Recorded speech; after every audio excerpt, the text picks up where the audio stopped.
Hello, I'm Paul Burnett. Welcome to my studio, and I mean that, welcome to my studio.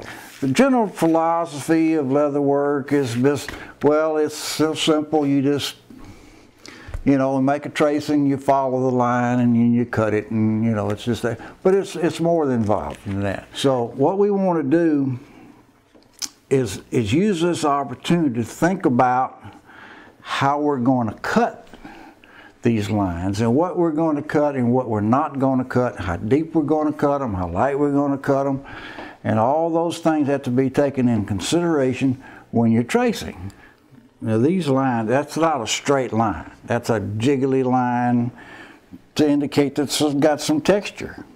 If you just draw that down as a straight line, then it's not going to look real. The real important thing about carving is that the inner core of the leather gets moisture. You have two opportunities. You have making your tracing, and then you may have your transfer, and you use those opportunities to train your mind, and you think your way through it to determine how you're going to cut something. You don't really have a pattern until you cut it. Once you cut it, you have to live with it. If you just think upon this as a line that you're just trying to get on the leather, then you're not going to pay attention to all the little humps and bumps. You're going to have a tendency to straighten the lines out. But if you think about this as, well, this in real terms, like, well, this is where that horn bends, and always refer to it as a horn or an ear or an eye, then you're more apt to know what you're doing.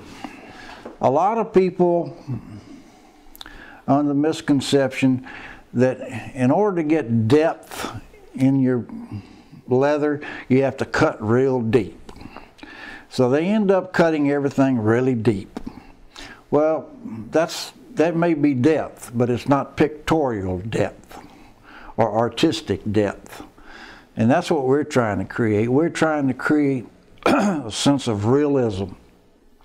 So the depth of your cut is determined by the space that exists between the objects within something. But if I cut deep, I'm going to bevel deep. If I cut light, I'm going to bevel light. The cut line tells you what to do, and that's why it's important for you to think your way through. You have to think your modeling spoon as a beveler. You have to pay attention to which side of the line you want to bevel. And it may look to you like I'm making a mess, but you can't really hardly make a mess on these horns as we're going to show. Now, if your leather is too dry, it won't take modeling like this, and if it's too wet, it'll start wrinkling, and it won't accept the modeling that way either. So you have to have your leather just right, and that's where getting that right moisture content in the beginning comes in handy. But hair direction is very key and vital. You don't want to make these too big. If you get too big, they don't have the same look. No, you don't want to do this just to hurry the job up. The idea is to make it natural, look natural and real. Now, just because this matting tool is pretty big doesn't mean that you can move real fast, because really all you're using is the very center part of that tool. So you almost move it at the pace that you would of a very small tool. See, I'm only moving at about 1/32 of an inch each time I hit it. Once you finish your work, you want to make sure you sign it.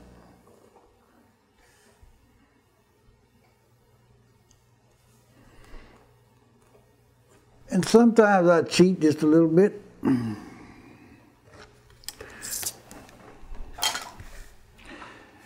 on how I feel. There it is, ready to paint.